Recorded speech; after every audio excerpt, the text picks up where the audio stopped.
Hey, welcome to Scratching the Surface. I'm Jarrett Fuller, and this is my podcast about design criticism and practice. On this week's episode, I am talking to the, dare I say, legendary architecture critic Paul Goldberger. Paul began his career as an architecture critic at the New York Times, where he worked with Ada Louise Huxtable before moving to the New Yorker, where he wrote about architecture and building for nearly 15 years.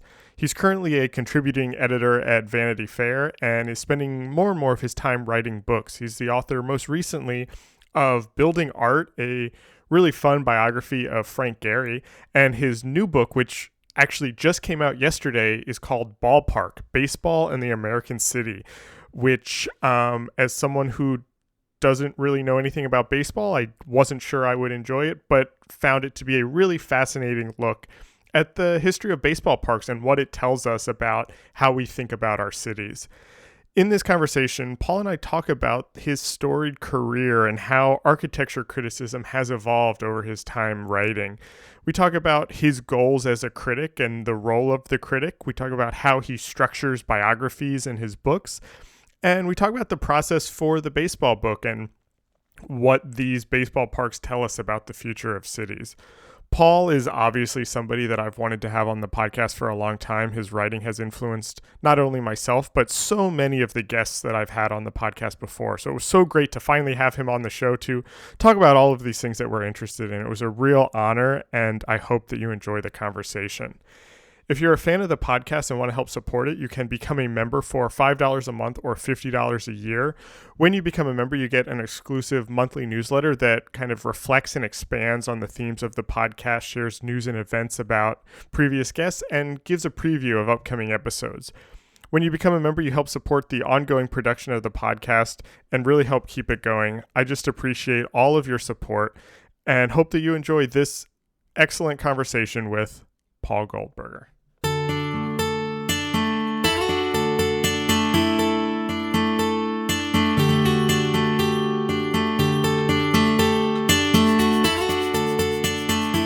This podcast started about kind of graphic design specifically, but I've ended up talking to a lot of people in architecture and a lot of architecture critics, and your name obviously comes up all the time as kind of the model that has inspired or influenced all of these other architecture critics that I've talked about. Christopher Hawthorne, specifically, I remember him telling me that he would read you in the New York Times when he was in high school. Yeah, right. So he kind of knew what architecture criticism was because of you. And I was thinking about that in preparing for this and thinking about how your career started at the Times, essentially with Ada Louise Huxtable, who we still kind of consider as the creator of architecture criticism as we know it today. Right. And so the question that I'm getting to is, what were your models when you were starting, or what did architecture criticism mean when your career was beginning? Or did you have a sense of the type of work you wanted to do, now being the person that's kind of influencing this next group of people? Well, there's no question, Ada Louise Huxtable was sort of the mother of us all in every way. And it was a phenomenal piece of good fortune that I could work with her at the beginning of my career. I had a sort of funny, almost accidental beginning to my career, actually. I mean, I loved architecture, but I didn't initially think it would be my career. Okay. I thought I would be a more general journalist. And that's not entirely correct. I was torn between being a general journalist and being an academic in architectural history. Okay. And when I got my undergraduate degree, I was named runner-up but did not get a fellowship that I really wanted for graduate study in Cambridge, England. Okay. And I didn't want to enroll immediately in a PhD program in the U.S. I was also sort of vaguely thinking about architecture school, but not with any certainty. Thinking architecture school to become an architect? To become an architect, but I really had a sense I was more interested in writing. Yeah, yeah. But I hadn't completely gotten the instinct about becoming an architect out of me. And I had also done a lot of journalism, and including some work for the New York Times when I was a student, which led them to know me and offer me a job, a great sort of job at the Sunday magazine as a kind of entry-level, very junior assistant editor. Yeah, yeah. So I thought, well, all right, it'll be fun to go to New York for a year or two. I see where this is going, yeah. I can, earn a little money, clear my head from academia for a little while, and make up my mind once and for all whether I'm going to go ahead and do graduate work in architectural history or go to architecture school and become an architect. Yeah. And I never left. I mean, right. One thing led to another, and I spent a couple of years doing other work at the New York Times, but found myself freelancing architecture articles. Okay. Partly to earn an extra couple of dollars, but it was really more because I really didn't want to be away from it. Right. So I would, I wrote something for Architectural Forum, for Art News, and for the New York Times itself sometimes. Yeah. And without consciously setting out to do it, I realized I'd kind of built up a portfolio of them. And then an amazing piece of good luck happened, which is that Ada Louise Huxtable was changing the nature of what she was doing. She was appointed to the editorial board of the Times, but she was not giving up being an architecture critic entirely. And she was going to continue writing Sunday columns, but remember, these were the days when journalism was big and mighty, and all they did was hire people, not fire them. Yeah. And they wanted a junior architecture critic to do some of the day-to-day work. Well, what better person than me? I was this kid, but I was there. They already knew that I was sort of a nice guy who worked hard. And I think I wasn't conscious of this at the time, but I realized later that Ada Louise's backing me for the job was not solely out of generosity, but also because she really didn't want somebody with a big reputation. Right. Because she was staying around, and she wanted it very clear that she was the top banana. So what could be better than a young guy who was just learning the trade? And so it kind of worked.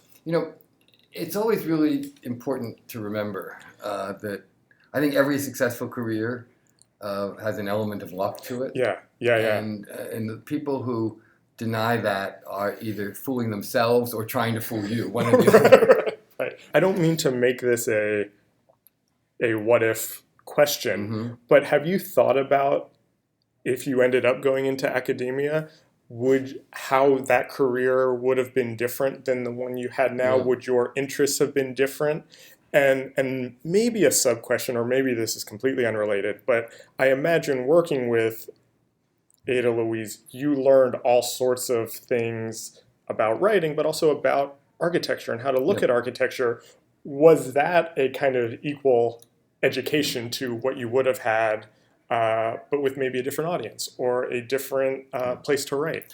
Yeah, I had a great education working with Ada Louise. Yeah, no I can't imagine.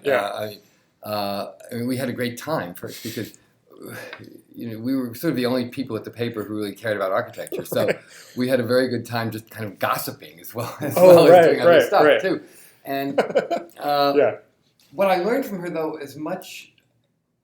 almost more than about architecture, was about the politics of architecture, about how architecture worked in New York, about how you balance different things, about how it's never only about aesthetics, but it's never only about economics or politics either.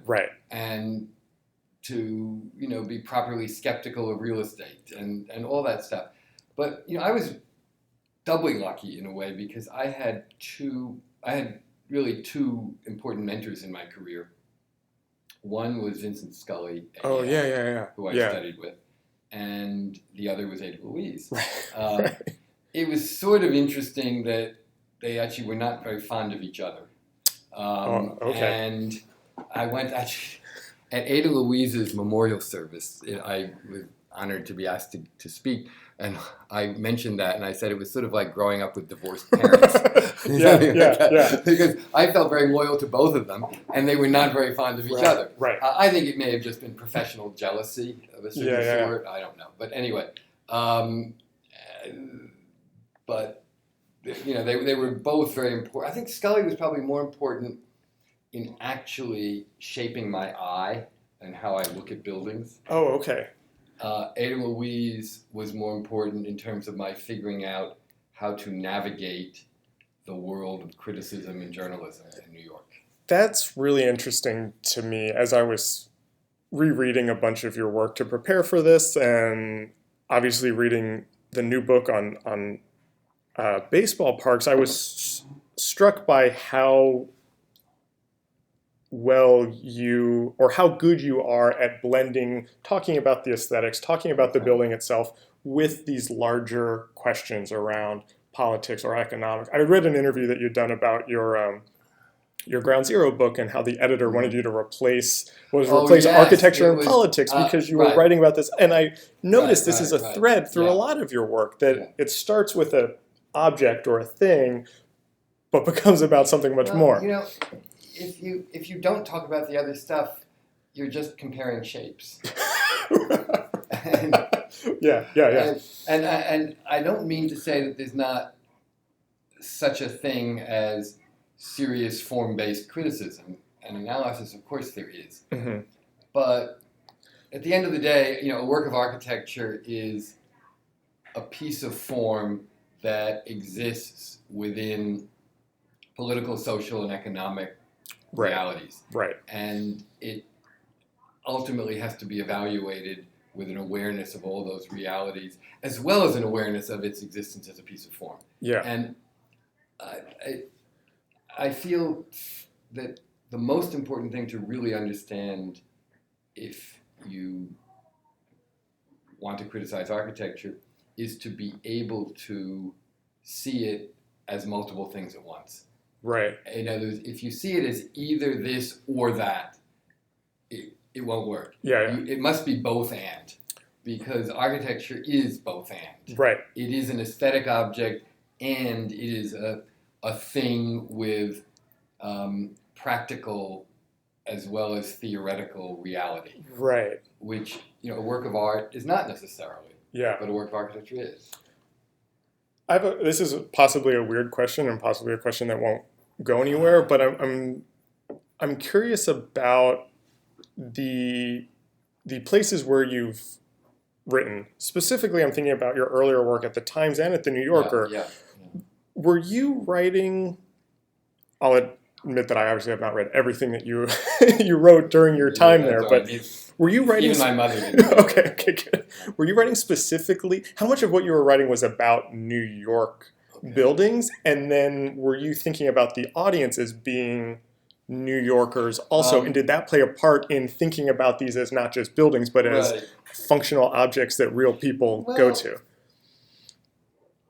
What I wrote for both the Times and the New Yorker was a mix of New York and national and international stuff. Yeah. And I did as much as I could of that stuff. The limit was time and budget. Right.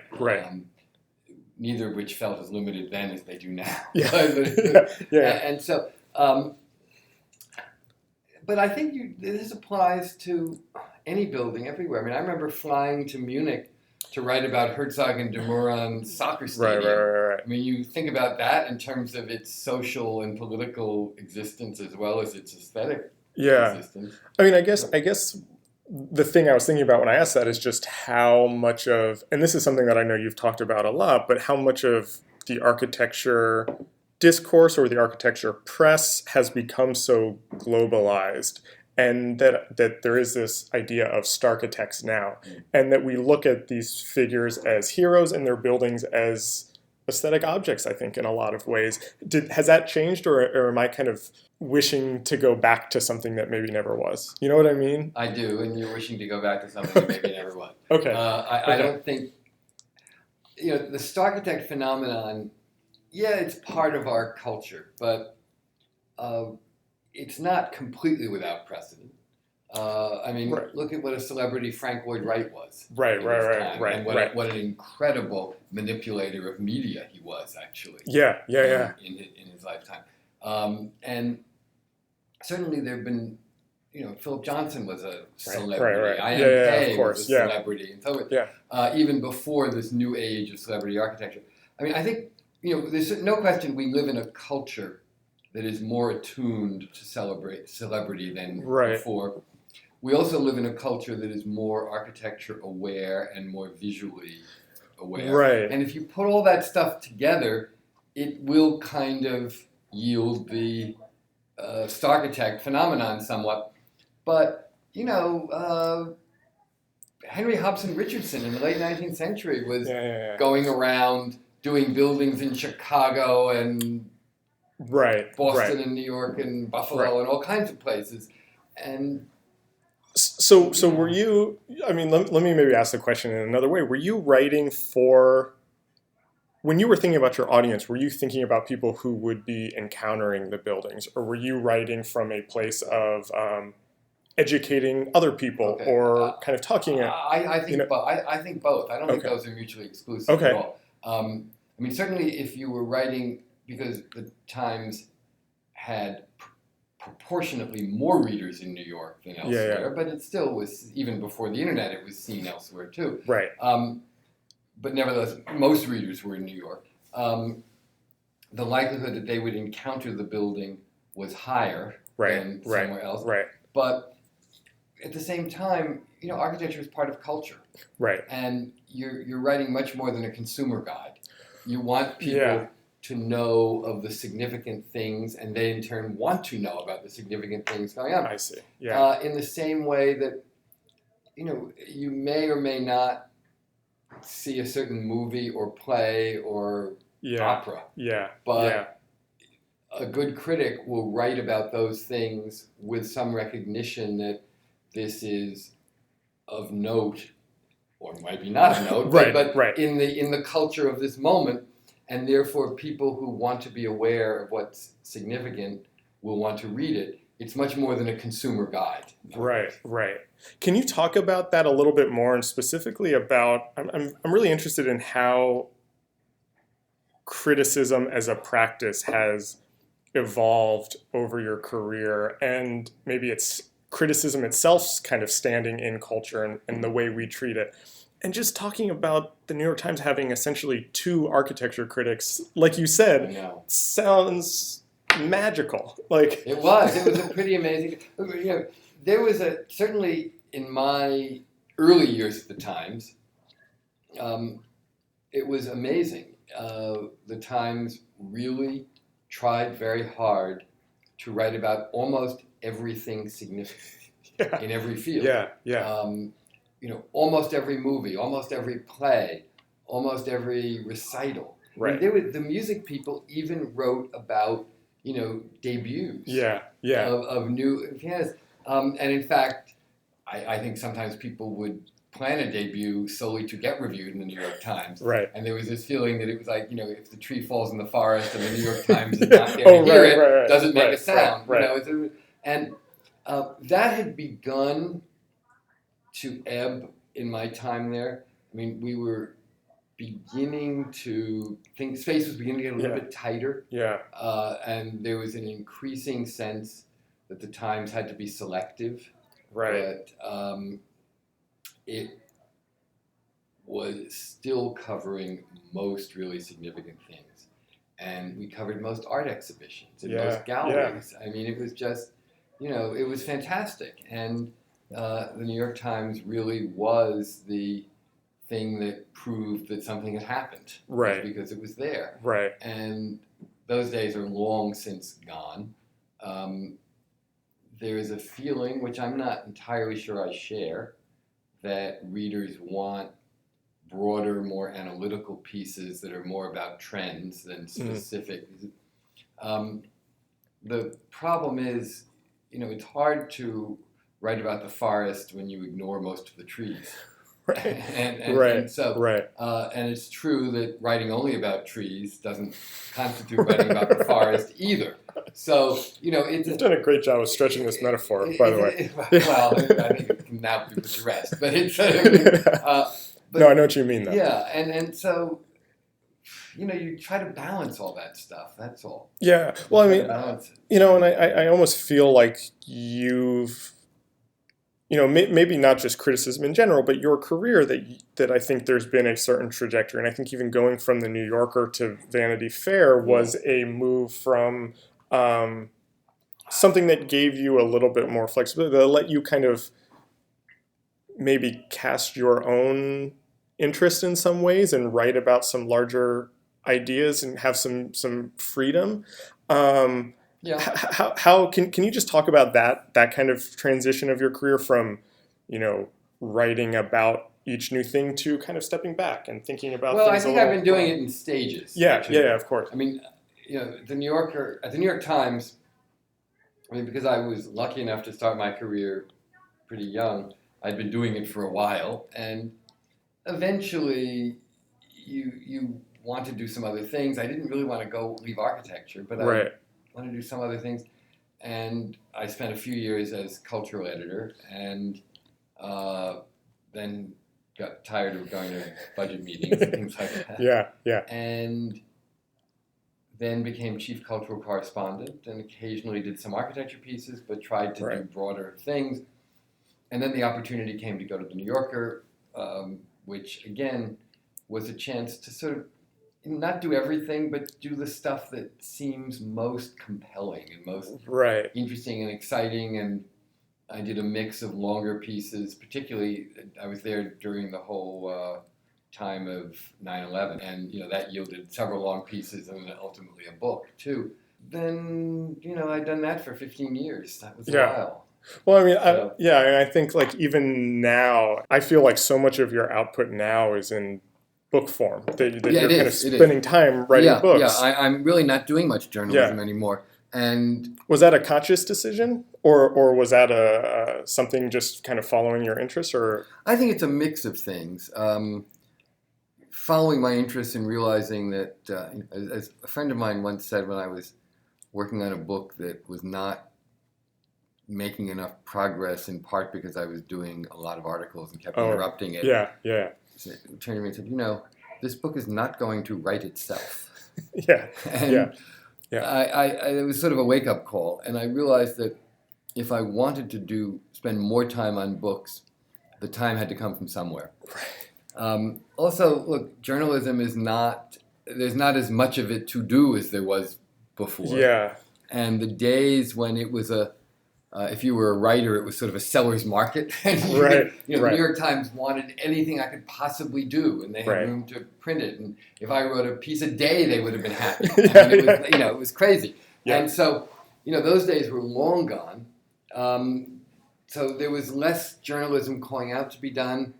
I've actually thought about other things, and for a while at Vanity Fair, I was doing a lot of short, casual online pieces that were online only that I enjoyed doing. Those subsided when they sort of shifted the website and made it really solely about politics, Hollywood, and Silicon Valley. Those three subjects, and other things sort of no longer had a place. So I sort of found myself doing less of that, which further encouraged me to spend more time on books. Can you talk about if you see a difference between? I'm using the word criticism a lot, and I notice you're using the word journalism a lot, and I'm wondering if you see a difference between those. No, that's a very fair, interesting question. I was not even conscious of it, but you're right. I mean, there's a huge overlap. But they're also not precisely the same. And I guess I mean, in the Venn diagram, I see myself in the point of overlap. And I think it was really more accidental that I used the word journalism, because I was really, one thing I've been very conscious of is the extent to which architecture and all criticism have been affected by the larger forces in journalism. And I think that's really why I brought in the word.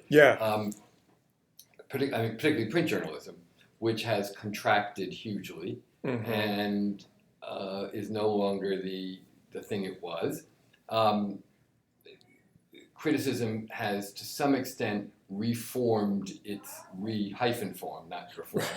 reshaped itself, let's say, in response to digital media, but it's still finding itself very much. And there's an interesting mix of stuff ranging from the very good to the appalling in digital media. Of course, and as well as podcasts and everything else. So, it's still in a period of finding itself and reshaping itself, I think. Yeah, I mean, and hearing you say that, I was thinking about it reading the baseball book, and also I was thinking about it. I read your Frank Gehry biography, and I'm very interested in. We can maybe make it specifically about the Gehry biography and hopefully connect it to baseball a little bit. I'm interested in people who have made a career as critics or people who kind of give their opinion and then writing a biography. I talked to Mark Lamster about this with his Philip Johnson biography and other people who have written biographies. How do you think you're turning off some sort of critical lens when you do that because you need to tell a story or you need to be accurate to someone's life? How much of yourself can come into that? And I think it's the same with baseball also. You are telling a story there. I think there's criticism in it, but it's much more of a narrative. Where do you come in, if you do, in those types of projects? That's a good question. I don't think criticism and narrative are mutually exclusive. I think if you are a critic, you will write a somewhat different narrative than you might have. Interesting. And you will certainly weave together analysis / criticism with the narrative. Right. But there's plenty of precedent for doing that too. I think of one of the books that I was very conscious of when I worked on the Gehry book. It was the fantastic biography of de Kooning by Mark Stevens and Annalyn Swan. Oh, okay. I don't know this. A few years ago. It won the Pulitzer Prize, actually. Okay. Really adding it to the list. Beautifully written, very comprehensive story that shows, as many other books do too, but this particularly well, shows that narrative and journalism and criticism are not mutually exclusive. But I think also my time at the New Yorker showed me that, because if there's anything the New Yorker really sort of believes in, and I think David Remnick in particular has promoted, it is not criticism per se in the short critical essay, but longer form analytical reporting. Right. That's interesting. Has a point of view. Yeah. And conveys the point of view, but weaving it together with a lot of facts, a lot of reporting, a lot of information. And that's, the New Yorker has been doing that forever too. Look at the classic New Yorker profiles of people. Some of them from 50, 60, 70 years ago. They do that. So learning about that kind of writing, I think, helped me a huge amount on the Gehry book as well. Oh, interesting. Actually.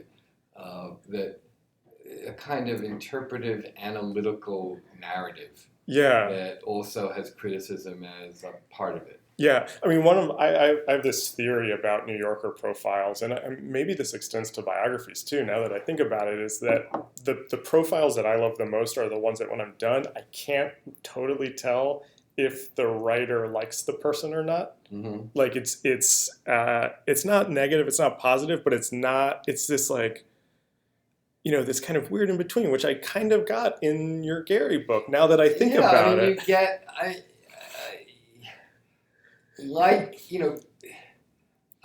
because it's more sophisticated writing than like what you might read in an airline magazine. Right. It's not a bland feature article that says how wonderful this person is. It's analytical and critical, and yet intimate at the same time.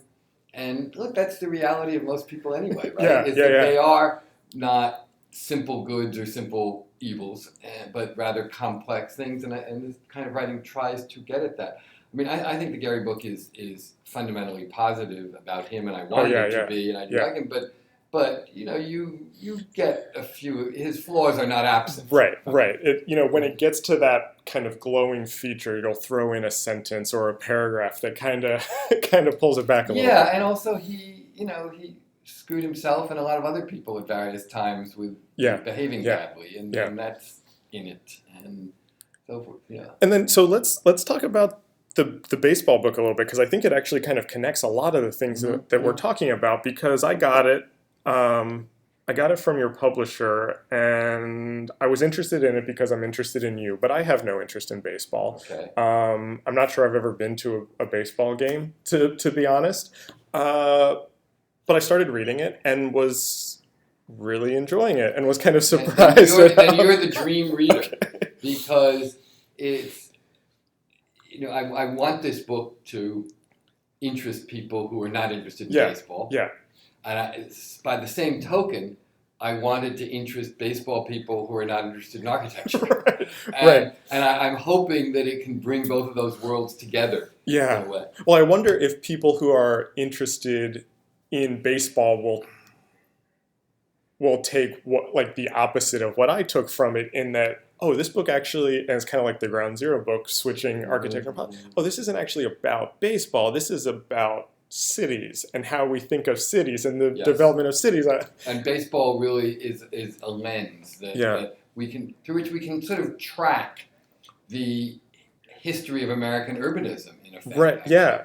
That's really the idea of the book, is to do that and say baseball is a mirror to all of this, and yet, also to a lot of the culture in general. I mean, baseball involves, immigration and conflicts in the 19th century over that, and class issues and race issues, and it's all part of the story. I mean, it comes back. It comes back to kind of how we started this conversation, that to talk about architecture, to write about architecture, not to just talk about the form, but to talk about all of those other things, not discounting the form in any way. Precisely, and that's exactly what you're doing here. That's exactly what I was trying to do in the baseball book, and it really it's about every step in the evolution of the American city. Both what we've done right and what we've done wrong, and including some of the more recent things. I mean, and ending, I want to talk a little bit about the kind of process and your thinking of the book, but I think ending the book with kind of talking about the baseball park as theme park, or almost like the I don't know if you use the word Disneyfication, but the kind of Disneyfication of all of this. That's exactly the point. And that parallels the tendency now to treat cities that way. Exactly. That's exactly what my question was going to be. Which is that's the very point. When I started the book, I thought there were basically three distinct phases. There was the early years where it kind of grew organically out of the city and felt intimately connected to the urban fabric. There was the movement to the suburbs, the concrete donuts, which parallels the urban exodus. And then beginning with Camden Yards in Baltimore, the attempt to return to the city. And then as I was getting into it, I realized we're in fact now at the beginning of what may be a whole fourth phase, which is the reconsidering or reconfiguring of the city as theme park around the ballpark. And it was very interesting to me to read that last chapter while at the same time reading all of the reviews. We're sitting just a couple blocks away from Hudson Yards, which is the exact thing that you're talking about in the book. Right. How? This is such a big question, but where did this idea that the baseball park could be this lens through which to see the city, and that you are exactly right, that these phases of how we think about the city are all mirrored in these I just structures. Kind of looked at what had been happening, And, are you a baseball fan? Is this something you've been thinking about? I like baseball. Okay. I am not one of those crazy, mad, obsessive fans who can tell you who played in the World Series in 1928. I'm not that.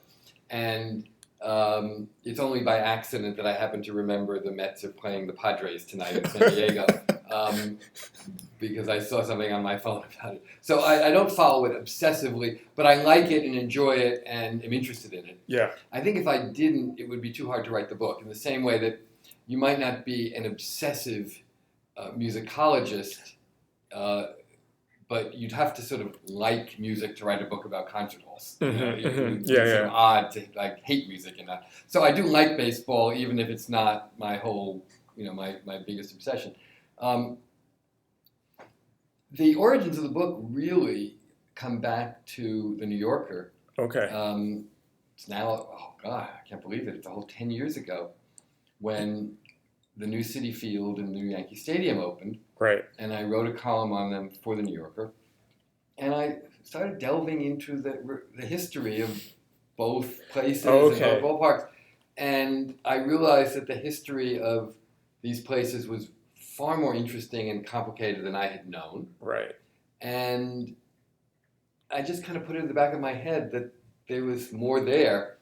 And then my publisher said, that was just as we were getting going on the Gehry book. And they said, we'd really like to, would you be willing to commit to 2 books, not 1?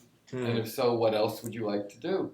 And I said, what about this? And they actually liked the idea. They just said, just don't start it till after the Gehry book. Right. And so I have been committed to doing it since, I don't remember, like 2011 or whenever I started on the Gehry book. And then, but I didn't really do any work on it until a couple of years ago. So can you talk a little bit about that like research process and, that this is now something you've been thinking about for 10 years. How do you start to shape this into a narrative, shape this into a book, kind of constantly probably finding new bits that can fit into this? Yeah. Something that takes this time. And I guess it's probably the same for Gehry also. Yeah, well, in both cases, they were interesting and not precisely as I had thought. Yeah. With Gehry, having never written a biography, I thought, well, the one thing that's not hard is organizing it because it's chronological. You start at the beginning, you go to the end. There we are. Right. In fact, it's incredibly hard because nobody's life fits into neat patterns. Yeah.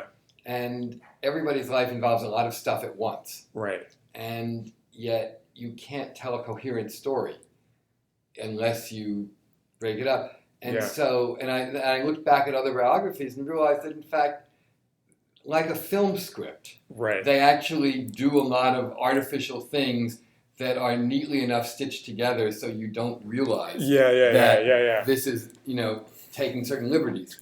And so figuring that out took a while, but eventually I did it, and I think it worked well. And I know Mark Lamster had the same situation with Philip Johnson, I'm sure. So with baseball, I guess I was helped a little bit by the publisher asking me to do something normally I have not been asked to do, but they were just nervous enough about it, so they said, can you give us an outline, just so we're sure this is a serious enough book. This is Knopf, after all, not, whatever, some fly-by-night publisher. And so that forced me to sort of focus on it a little bit at an early point and do just enough research to kind of really begin to frame it. And then, of course, when I really got into it, I realized that the story was richer and more complicated and denser and all that than I had thought. And I varied a certain amount from the outline, but that's fine. I had thought that the story, the real beginning of the story, or the significant beginning of the story was in the 20th century when places like Fenway Park and Wrigley Field and Ebbets Field and all that were built. And that I'd probably write one quick chapter that would tell what happened before that would probably be sort of boring, and I'd get through it as quick as I can to get to the really interesting stuff. Right. Well, that one short chapter became 3 long chapters because actually it turned out to be really interesting. Yeah. And all this stuff that I really didn't know about until I started researching it. And so it became, all that stuff I think got bumped to chapter 4. All this other stuff came at the beginning of the book. Right. And it was, so that was something that happened as I went. Similarly, at the other end of it, the story, what we've talked about a moment ago about the city as theme park, while that trend had begun to be visible in our culture before then. I had not been conscious of its connection to baseball particularly. Right. And then when the Atlanta Braves decided to do this sort of, I think, unfortunate thing outside of Atlanta, that was sort of suddenly there it was. So right in front of me, you couldn't ignore it. And then I looked at some other stuff and realized that, in fact, there's a kind of theme parkization of a lot of the stuff that has happened in the last few years. And you look at a place like St. Louis, where there's actually a rather nice, good downtown stadium that is excellent in a lot of ways. But that the team, when they tore down its predecessor, they kept that next door. They kept that land, and now they're developing it all as what they call Ballpark Village. Yeah. So that even in the limit, I realized that there's this whole thing. And then Chicago, where the new owners of the Cubs have thankfully kept and upgraded Wrigley Field, not torn it down. Nevertheless, they are buying up land around and making it a much more generic neighborhood than it used to be. Mm-hmm. And that's a loss. And even that falls a little bit into the same category. Yeah. So I realized there is this whole other phenomenon. So in the outline, the last 2 chapters of the book were really one chapter. Oh, interesting. And as I was writing it, I broke them apart because I wanted to give more emphasis to the whole theme park idea. Yeah. And that, honestly, that was one of my favorite chapters of the book. It's really interesting. Yeah. And it's what's happening now. It's what's unfolding right now. Yeah. And so there's also something kind of fun about doing a book that has its sort of, one leg planted in the history in the 19th century. Right. And the other one is actually trying to be up to the minute of what's going on right now and trying to make connections between them. Going off of that, I have just 3 more questions to kind of wrap it up. And I kind of want to pull back from that, what we were just talking about, and, talking about kind of the history of architecture and also kind of where it is today, talking about the trajectory of your career and the change in architecture criticism. I'm curious if you have thoughts about what is missing in architecture criticism right now. What's next? What should people be writing about, thinking about? What are the issues? Where do you kind of see this field going? It's an interesting question. I might have answered it differently before Hudson Yards. Oh, interesting. It's been really interesting. I've not myself written about Hudson Yards, but I've read with tremendous interest as much as everything that everybody else has written about Hudson Yards. It is fascinating that almost none of it is positive. Mm-hmm. And that so much of the negative criticism has been sort of economic and class-based. Yeah. And also been very aware of urban design issues. It's been much more than just saying, these are kind of ugly glass buildings. Right. And that's fascinating.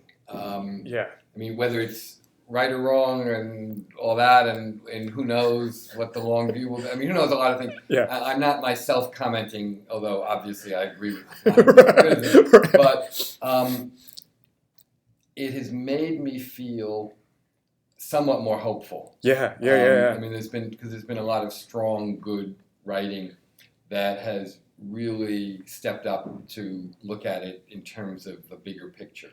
And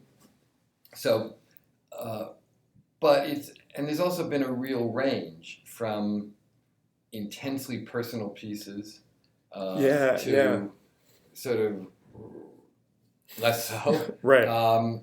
And so I know what I just feel is there should be more of it. Thankfully the New York Times, which has not always occupied the position at the center of the discourse that it used to have, has very much claimed that position for itself on Hudson Yards, which is good. People are talking about what they read in the New York Times, right? And that's something that is welcome. I'm sorry the New Yorker doesn't do regular architecture criticism any longer, and it's a reminder that we could use much more of it. Yeah. But there's been a lot of good writing, and I think Curbed and several good websites have sort of stepped up to do stuff, which has been welcome and so forth. So it's sort of weird that it has taken Hudson Yards to kind of wake up the civic discourse and architecture criticism, but it seems to have done that. Whether it lasts, whether it sustains itself or not, or whether it now fades back again and we see much less. I mean, the big problem with architecture criticism generally has been there's been just not enough of it, and it has suffered, to return to something we talked about before, from the larger challenges of journalism today, and so forth, as newspapers cut back and cut back and cut back, and magazines too. Yeah, I think you're exactly right, and I think, like you, I've read everything that I can on Hudson Yards and have loved that kind of larger view that nearly everybody has taken, and I actually kind of think hopeful is a good word, and I am curious to see if that kind of lasts. We'll see. I don't know. It's of course one of the appropriate questions is, okay, where were all these people when this thing was being planned, and why? In the glory days of the New York Times, which I really put not my time but Ada Louise's, because when she was the ultimate voice. Often, if she wrote negatively about a project when it was in a planning stage, it wouldn't happen, or it would happen and take a different form, or something like that. Not always, but sometimes. Right. And there was no real discussion about that. Anyway, here we are, and at least the reality is getting people to respond, and that's great. Yeah. What you just finished this book that you just mentioned was essentially like 10 years of thinking. What's next for you? Do you have other ideas? I have a somewhat shorter, smaller project I'm sort of in the middle of now that I hope will be done this year or next and out the following, I thought, which is also a book on a city type book. It's actually about Dumbo. Oh, interesting. How Dumbo came to be in the history of that one neighborhood. Oh, wow. As you could say, as a place that represents the opposite set of forces from those that brought Hudson Yards into being, actually. And because whatever one doesn't like about Dumbo, one would nevertheless almost surely prefer it to what you don't like about Hudson Yards, right? I mean, right. If you pick your poison, you certainly, the gentrification of Dumbo is something that is far more positive than that of Hudson, than the whole Hudson Yards saga, and it's just an interesting, unusual story, and that sort of that's so interesting. What I'm working on now. It's not it's more of it's a book for Rizzoli that will be that's what I was going to ask. Picture coffee table book, but with a text that's more than an introduction. It'll be a sort of short. We're trying to figure out now, because I actually found myself. I agreed to do it thinking it would be just a long essay on Dumbo that would be in front of a book of a lot of pictures, and then sort of like this is becoming a theme of this conversation. I got into it, and I found again there's so much interesting history, including the 19th century. There too, the history is interesting and unexpected in Dumbo, and most of the land, between the Fulton Ferry and the Brooklyn Navy Yard was owned by I forget the name now, but some guy who was a huge Tory sympathizer in the Revolutionary War. Okay. And he fled to England when the British lost, and the land was seized by the government and then sold to the Sands family of Sands Point, Long Island. Okay. Who tried to develop a small little village on the waterfront that was called Olympia. Oh, interesting. that has completely disappeared. Yeah. It never really got traction. It only lasted like a generation or so, and basically was driven away by the industrialization of the waterfront. Because people didn't want to live on the waterfront when all the piers were being built and factories and all that stuff. But the reason, I don't know how well you know Dumbo. Yeah. I actually, by chance lived in Dumbo for 6 months. Oh, wow. Okay. Like 9 years ago. Well, I always wondered why there was this street called Main Street in Little Dumbo that was like 3 blocks long. Yeah. It was because that was Main Street of Olympia. Those streets were the little streets of Olympia, and the streets and the names stayed even as Olympia disappeared and factories and piers and everything were built. So there's interesting stuff, and so I found myself writing more than I thought I would there too. Yeah. I mean, like I said, I by chance for like 6 months lived in Dumbo when I first moved to New York, like 10 years ago, which is. It was at the beginning of what it's now. It was before it got completely over the top. And so so when I go there now, it's just like, this is completely different. But it's a area that has always fascinated me just from walking around when I lived there. And I love how urban it feels. And it has some sort of Soho qualities, but with a waterfront. Right. And of course now with some of the same issues that compromise Soho as well. But, as with Soho, I mean, annoying and frustrating as many of the things about it are, how lucky we are that it's still there. Right. For us to screw around with. We don't screw around with it. Right. As opposed to, imagine, Soho was almost completely demolished for the Lower Manhattan Expressway. We came this close to losing that entire neighborhood. Yeah, that's a good point. And same with Dumbo. At least it's there, and it feels still, urban and tough and powerful and strong and beautiful. And all right, yes, maybe it's a little too easy to buy a croissant or a smoothie. That's true.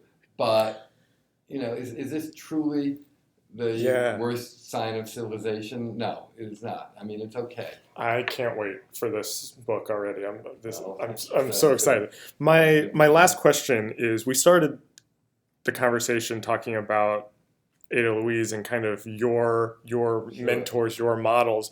I'm curious, who are people that you're kind of reading now that are exciting you? Or are there books or publications or things that are kind of getting you excited around all of this stuff that we've been talking about? It's a really good question. I'm not sure, but I don't mean that to suggest there's not. It's kind of very scattershot. Yeah. And maybe that's because that's how things are right now. That's just the world. That's how the world is. Yeah. And, I still sit and read a print edition of the New York Times and the Wall Street Journal in the morning, but that's more because I always have, and I like the familiarity of it. In reality, it's more an empty gesture because I've read most of it online already anyway. And so it's more just sort of, because I'm not really awake anyway. And so you flip through the pages and you sort of gradually wake up. Oh, man, I love that. But, I read, all kinds of stuff online as I find it. And as I try to spend more time writing books, I try to spend more time reading them too. Right at this moment, I'm reading the Fiona McCarthy biography of Gropius, actually. Oh, nice. Which is kind of interesting, actually, and pretty good. Yeah. I know I've read some other really good stuff lately that I'm somehow blanking on. But no, that Gropius book's been on my list. Like my obsession with reading everything I can about Hudson Yards. I've been trying to read everything about the Bauhaus Centennial also. And so that book's been on my list, so I'm glad that you like it. Yeah, it's good. She has an odd style, kind of blunt in some ways, but nevertheless, it's still a good narrative, I think, solidly and well told, and it makes it clear that Gropius is a more complicated, nuanced figure than history has necessarily made him out to be. Yeah. I mean, just to kind of wrap this up and maybe connect it back to the beginning, as I was preparing for this, I was found myself on a rabbit hole of reading old Ada Louise pieces, and found where she was writing about Grand Central and Gropius and kind of calling him out for, it was appalling. The Pan Am building thing. Yeah. Appalling and horrible, and he and Breuer both damaged their legacies hugely in taking that on. Yeah. Today, of course, in the age of Hudson Yards and super tall towers, you kind of wonder if anybody would take the time to criticize an architect for becoming involved in a commercial project that they could not adequately control and damaging their reputation as a result of it. That's certainly, we see it. It somehow appears. I wonder if their own involvement was, certainly if Gropius and Pan Am was more innocent. I don't know. Yeah. Breuer and Grand Central, that was pretty horrible. Deservedly got. Yeah. I think that's a note to end on that. Yeah, I think that's a great way to wrap this up, Paul. Thank you so much for this conversation. It's an honor to have you on the podcast. Fun to talk. I'm a fan. Thanks for your time. Well, thank you. This episode was recorded on May 8th, 2019 in New York City. Our theme music is by Andy Borgasani. We're on Twitter and Instagram at Surface Podcast. You can find us wherever you get your podcasts and at scratchingthesurface.fm. Thanks for listening.